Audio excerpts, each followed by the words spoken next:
訂閱 subscribe 我 YouTube channel 啊！請記得去用行動支持我哋創作者 ，like 同 share 呢條片，撳埋隔離個鐘，做齊晒未？做齊晒，咁我哋開始啦！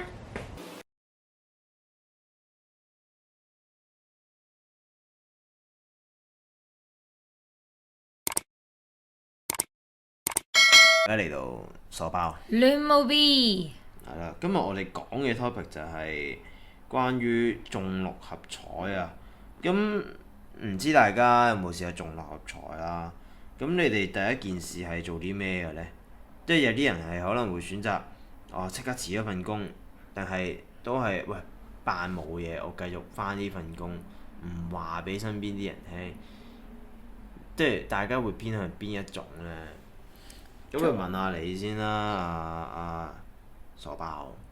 咁你如果你真係依家俾你中咗六合彩頭獎啊，哇！咁你第一個反應係會做啲咩呢？首先反應會係好興奮先啦，即係完全發夢都冇諗過啦。即係成日同屋企人講笑就話：喂，中咗㗎，不過冇買咁樣。跟住冇諗過呢樣嘢真係發生嘅話呢，係有啲錯愕嘅。可能我第一刻未反應得切，我估計。咁我就會行低調先嘅，即係首先唔會打鑼打鼓，周圍同人講呢個就一定真嘅，你唔需要 po 相啊，或者周圍同所有朋友講唔會嘅，但係屋企人就點都會講啦，講嘅。但係至於係會即刻做啲咩，就一定係回復正常生活先嘅，即係你唔會話即刻會好大嘅變動先咯。咁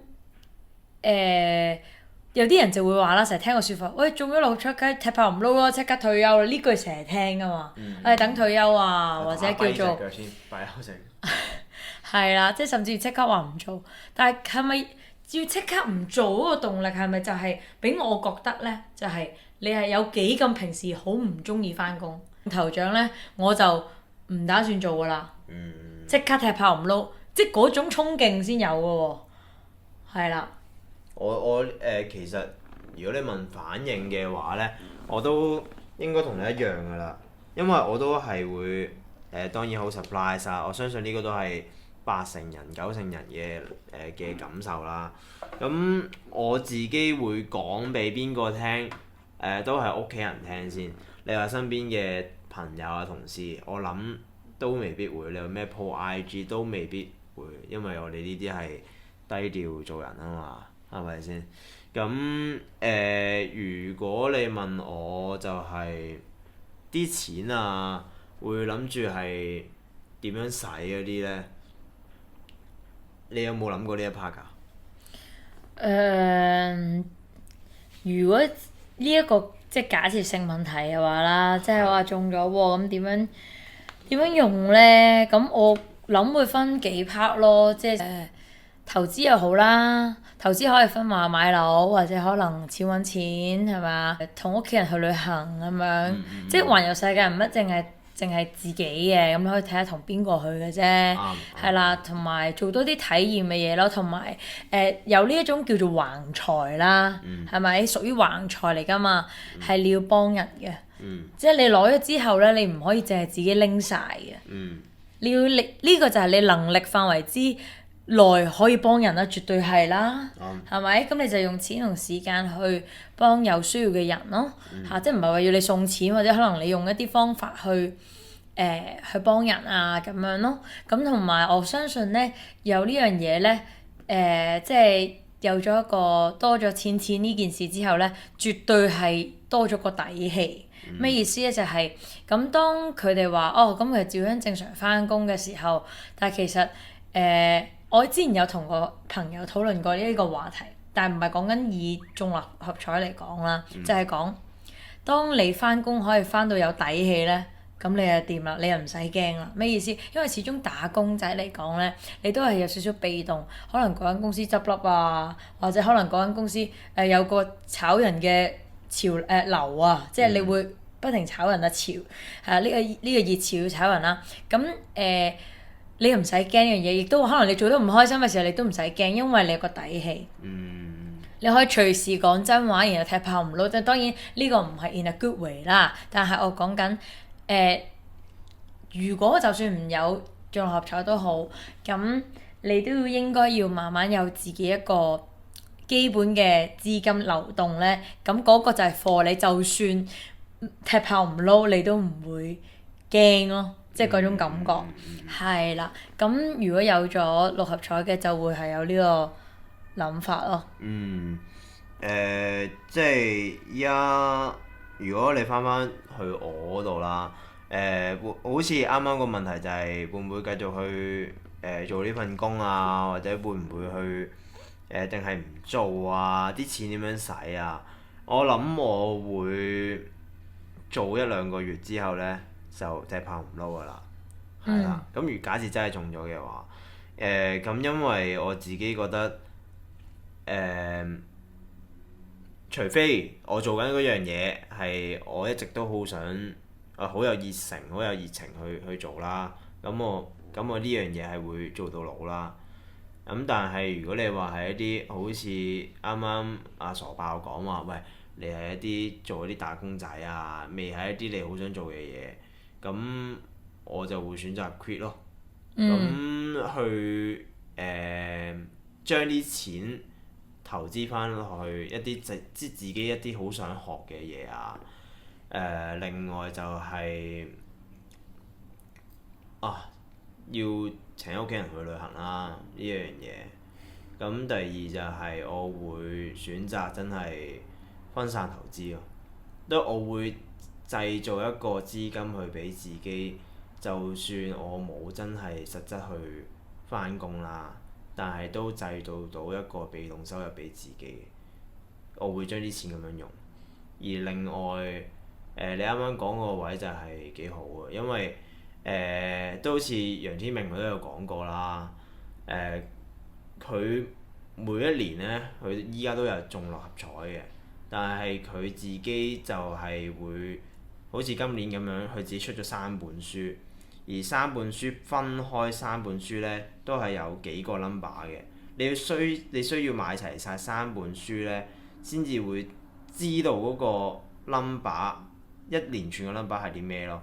而嗰本書就係嗰啲 number 係 for 你買六合彩會中獎嘅 number 嚟嘅。咁我點解會勾一勾啊楊天明呢樣嘢呢？係因為佢個意思背後嗰個意思係，就算我自己發財啊發達啊，我唔想淨係佢一個人發咯。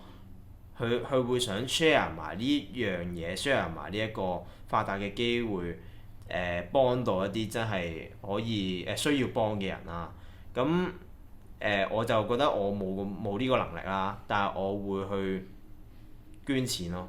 因為我之前都同過另一個朋友就係講過，如果真係第時有錢嘅話，起碼捐翻300萬出嚟先啦，冇講咁多。係啊。我覺得六合彩呢個發財夢呢，最現實嘅嘢呢，就係能夠令到你容易提早睇清工作嘅本質。咩意思呢？就係生活 vs 生存。因為其實就算撇除有冇中六合彩呢，我每日都係問緊自己活着嘅意義係點樣過好自己嘅好好生活，同生存係好大分別㗎。錢只係一個工具去幫你去過好嘅生活啦。我諗呢樣嘢你都同意啦，係咪？好啦，咁而家就係話中咗六合彩冇咗金錢嘅壓力，咁你仲會想做，係咪會繼續想做而家嘅嘢呢？定係你會想探討唔同嘅嘢，體驗唔同嘅嘢，去生活過好而家呢一生咧？因為每人大家都好老土咁講，你只能夠活一次，係咪？咁你點樣能夠盡地一鋪去做你想做嘅嘢呢？去勇敢去做一啲你之前一直都唔敢試嘅嘢，或者係想做嘅事情，係本身因為你嘅工作或者屋企嘅環境困擾住你，冇辦法去做，但係而家冇咗金錢壓力啦，你會想做啲乜嘢？即係冇晒 excuse，因為你中咗六合彩呢，即係已經解決咗我可以話係人生一大半嘅煩惱啊！因為我相信煩惱係嚟自於冇錢啊。因為有錢，我相信係基本上解決咗係好多嘅煩惱。咁當然啦，亦都涉及咗好多感情啊、與人之間嘅聯繫嗰啲煩惱啦。咁好啦，咁我哋去到嬲尾，我覺得再問多個問題俾大家啦。如果得一樣嘢係可以用呢一筆錢去完成啦，咁假設買樓、環遊世界、創業、提早退休，咁你會點樣揀呢？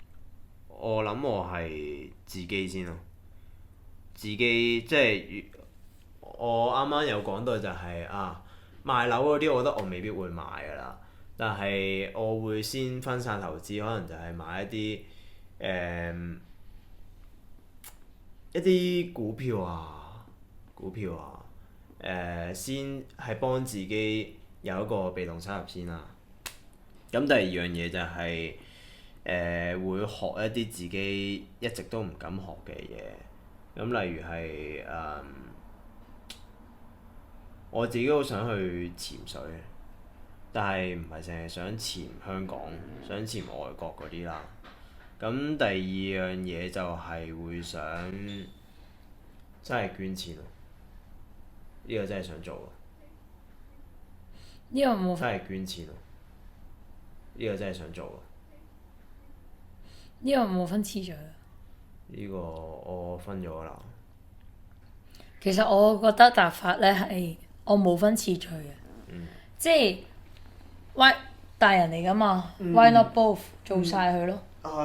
即係錢係有咁多，個餅係有咁多，你自己可以分到同樣去做邊幾樣嘢嘅。我覺得以上皆是都要做晒，就冇分次序嘅，係啦，咁樣咯。好啦，咁嚟到最後，咁大家呢，如果中咗六合彩嘅，中咗六合彩，仲有六合搶，六合彩係啊！如果大家中咗六合彩嘅朋友呢，咁唔知你哋係會即刻做啲咩呢？或者你個反應又係點呢？咁歡迎可以 comment 寫低你嘅諗法。咁我哋下條片見啦，記得 subscribe、like、share，拜拜。拜。